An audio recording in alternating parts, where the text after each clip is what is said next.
नमस्कार. आज आपण बनवणार आहोत हेल्दी आणि पौष्टिक मखाना खीर. हे मखाना खीर खायलासुद्धा खूप छान लागते आणि पौष्टिकसुद्धा राहते. चला तर मग रेसिपीला सुरुवात करूया. मखाना खीर बनवण्यासाठी मी इथं 2 कप मखाने घेतलेले आहेत आणि खिरीसाठी मी इथं खडीसाखर घेतलेली आहे. मी 100 ग्राम खडीसाखर घेतलेली आहे. मखाने खूप हेल्दी असतात आणि हेल्दी खीर बनवण्यासाठी मी इथं खडीसाखर वापरणार आहे. आता आपल्याला याची पावडर बनवून घ्यायची आहे खडीसाखरेची. अशा प्रकारे मी खडीसाखरेची पावडर करून घेतलेली आहे. आता इथं काही मी ड्रायफ्रूट घेतलेले आहेत. पिस्ता, बदाम, काजू, चारोळी आणि मनुके घेतलेले आहेत. ड्रायफ्रूट तुमच्या आवडीप्रमाणे वापरू शकता. मी इथे कढई ठेवलेली आहे. कढईमध्ये आपल्याला 1 चमचा तूप घालायचं आहे.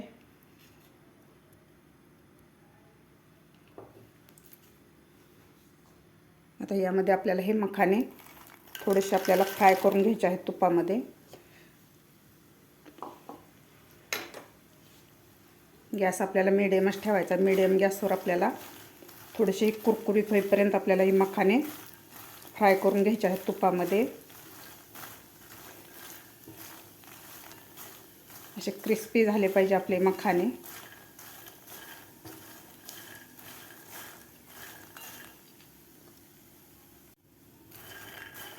तीन ते 4 मिनिट मी हे तुपामध्ये व्यवस्थित भाजून घेतलेले आहेत. मखाने असे क्रिस्पी झालेले आहेत. थोडासा कलरसुद्धा त्याचा चेंज झालेला आहे. असे मस्त क्रिस्पी झालेले आहेत मखाने आपले. आपण काढून घेऊया. काढून घेतलेले आहे. त्याच कढईमध्ये मी 1 चमचा तूप घातलेला आहे. आता यामध्ये आपल्याला काजू आणि बदाम थोडेसे फ्राय करून घ्यायचे आहेत. आपल्याला जास्त लाल करायचे नाहीत. 1 मिनिटभर आपल्याला हे तुपामध्ये व्यवस्थित फ्राय करून घ्यायचे आहेत.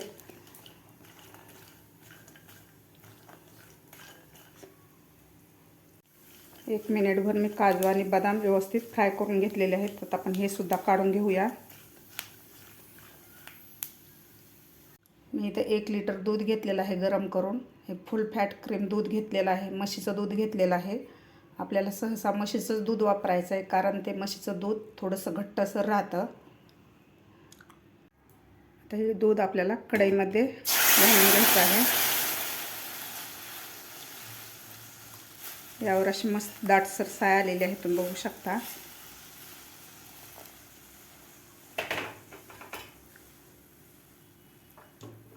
आता आपल्याला ह्या दुधाला एक उकळी काढून घ्यायची आहे फुल गॅसवर.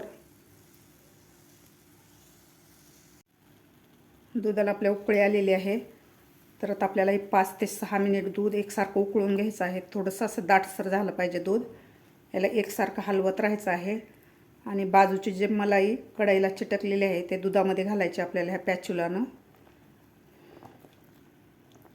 एकसारखं याला हलवत राहायचं आहे आपल्याला दुधाला, म्हणजे कढईला लागणार नाही दूध.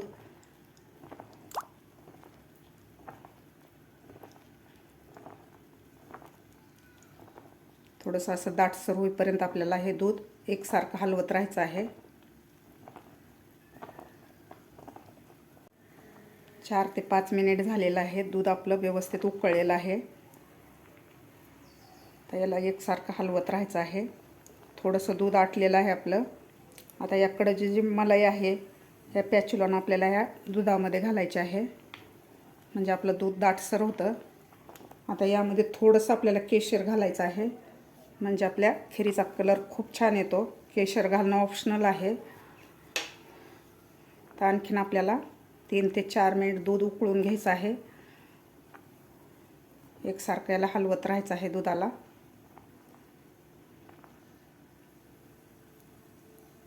आता आपण तुपामध्ये जे मखाने भाजून घेतले होते ते आता आपल्याला मिक्सरमधून काढून घ्यायचे आहेत. मिक्सरमध्ये मी अगोदर साखर काढून घेतलेली आहे, खडीसाखर. आता यामधले थोडेसे मखाने आपल्याला अख्खे बाजूला ठेवायचे आहेत.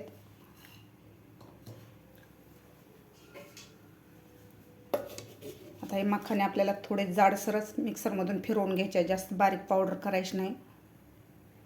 अशा प्रकारे मी मखाने मिक्सरमधून काढून घेतलेले आहेत. थोडेसे अख्खेसुद्धा यामध्ये राहिलेले आहेत.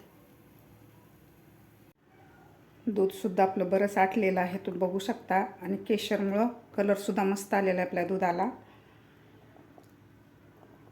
6 ते 7 मिनिट मी हे दूध आटवून घेतलेलं आहे. आता यामध्ये घालायचे आहेत आपल्याला मिक्सरमधून काढून घेतलेले मखाने घालायचे आहेत. तर मखाने घातल्यानंतर व्यवस्थित आपल्याला याला हलवून घ्यायचं आहे. मखाने भरपूर आपल्या शरीरासाठी. मखाने घातल्यानंतर मी 2 ते 3 मिनिट हे दूध उकळून घेतलेलं आहे. आता यामध्ये घालायचे आहेत आपल्याला हे ड्रायफ्रूट्स, काजू, बदाम, पिस्ता, चारोळे आणि मनुके.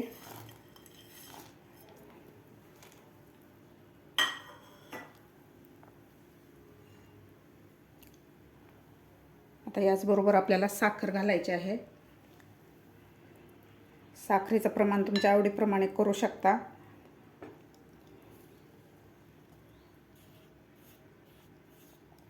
मी यामधली साखर थोडीशी ठेवते, जास्त गोड होईल खीर, त्यामुळे कमीच घातलेली आहे साखर.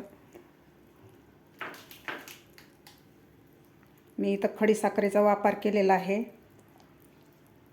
तुम्ही साधी साखरसुद्धा वापरू शकता.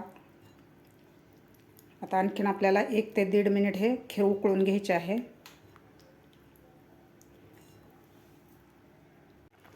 ड्रायफ्रूट घातल्यानंतर मी 2 मिनिट हे खीर शिजवून घेतलेले आहे. मस्त दाटसर झालेली आहे. थंड झाल्यावर आणखीन हे दाटसर होते. आता यामध्ये घालायची सगळ्यात शेवटी आपल्याला वेलची पूड आणि काढून ठेवलेले मखाने घालायचे आहेत आपल्याला, अख्खे मखाने ठेवलेले.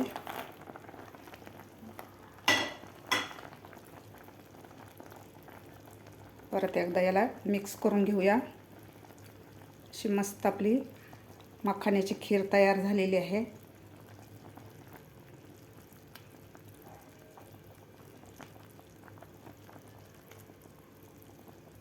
आता गॅस बंद करून आपण खाली काढून सर्व करून घेऊया.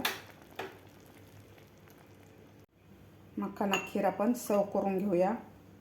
असा मस्त कलर आलेला आहे, तुम्ही बघू शकता. हे मखाना खीर खायला सुद्धा खूप छान लागते. तुम्ही हे थंड करून फ्रीजमध्ये ठेवली तर आणखीन टेस्टी लागते. अशी मस्त झालेली आहे दिसायला सुद्धा आणि चवीला सुद्धा. तुम्ही सुद्धा अशा प्रकारे नक्की करून बघा. तुम्हाला माझी आजची रेसिपी कशी वाटली ही नक्की कमेंट करून सांगा. माझा व्हिडिओ आवडल्यास लाईक, शेअर आणि सबस्क्राईब करायला विसरू नका. भेटूया अशाच एका छानशा रेसिपीसोबत. तोपर्यंत मस्त खा आणि स्वस्त रहा.